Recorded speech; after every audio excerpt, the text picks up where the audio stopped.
हर इंसान की जिंदगी के अंदर सर्टेन इनकम या पैसिव इनकम क्यों होना चाहिए। आज हम इस बात के ऊपर थोड़ी सी डिस्कशन करेंगे। नमस्कार, मेरा नाम प्रदीप मल्होत्रा है। मैं financial freedom consultant and coach हूँ। तो फाइनेंस के लिए अच्छी गाइडेंस देना यही मेरी ड्यूटी है और अवेयरनेस देना ही मेरा काम है। आइए आज मैं आपको बताता हूँ कि सेकंड इनकम या पैसिव इनकम होनी क्यों जरूरी है। यूजुअली हम लोग अपने बिजनेस इनकम के ऊपर या सेविंग इनकम के ऊपर हम डिपेंडेंट रहते हैं। हम अपने फ्यूचर के लिए और अपने रिटायरमेंट के लिए हम कुछ भी ऐसा प्लान नहीं कर पाते कि जिससे कि हमारा जो लिविंग स्टाइल आज है वही लिविंग स्टाइल हमारा कल भी मेंटेन रहे। इसके ऊपर ही हमारा फोकस होना बहुत जरूरी है। तो जिसके लिए हमें एक सेकंड इनकम, पैसिव इनकम जिसे हम कहते हैं, वो जनरेट करना क्यों जरूरी है और वो किस लिए जरूरी है।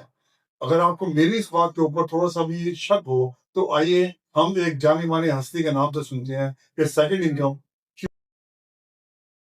आपका स्पिरिट ऑफ एंटरप्राइज जो है लाइफ में, मैं आई रियली एडमायर इट, क्योंकि you are a serial entrepreneur और आप जब से रिटायर करें तब से you have a head for business. ये कहाँ से आया? Where do you think it's come from? जब मैं टेस्ट क्रिकेट खेल रहा था तो हमारे मैनेजर थे Chandu Borde. He was a former Indian captain. Yeah. वो था एंड हम बॉम्बे में टेस्ट मैच जीते तो चंदू भाई आके बोले मैं जा रहा हूँ Pune and I see you the next test match. तो 3 घंटे के बाद देखा चंदू भाई अभी वहीं हैं। बोडे साहब, मैंने कहा बोडे साहब आप गए नहीं, आप तो पूना जा रहे थे। कहते नहीं, वो ना सेक्रेटरी बोर्ड का वो सो रहा है, वो उठेगा तो मेरा डेली अलाउंस देगा। उस एक स्टेटमेंट ने मेरी ज़िंदगी चेंज कर दी, इसलिए कि यार ये हमसे भी बड़े क्रिकेटर थे अपने टाइम में।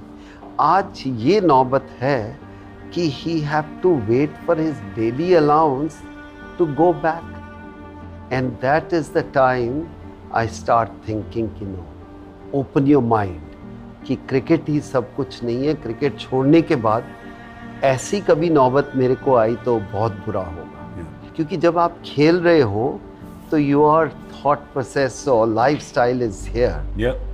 बट अगर इससे नीचे आ जाएगी तो you will struggle, you will be bitter and you will be unhappy man. तो मैं यही कहता था कि नहीं, मेरे को कुछ ऐसा करना है जिससे मेरी लाइफ ऐसे ही रही जैसी अब है। तो मैं आशा करता हूँ कि आपको एक छोटी सी क्लिप देख के आपको समझ में आया होगा कि जब कपिल देव जी जैसे इतने मेन सेलिब्रिटी होने के बाद, इतने बड़े क्रिकेटर होने के बाद, अगर उन्होंने भी सेकंड इनिंग के बारे में, रेस्टोरेंट की फील्ड को उन्होंने चूज किया।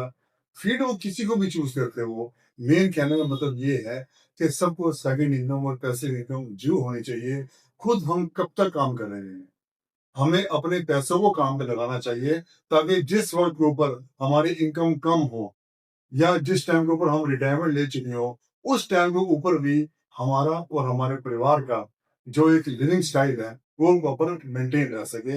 इसी के साथ ही मैं आज की इस वीडियो में यही खत्म करूंगा हूँ। और मेरे वीडियोस पसंद आती हो तो मेरे चैनल को लाइक करें, शेयर करें और सब्सक्राइब करें। स्वस्थ रहें, व्यस्त रहें।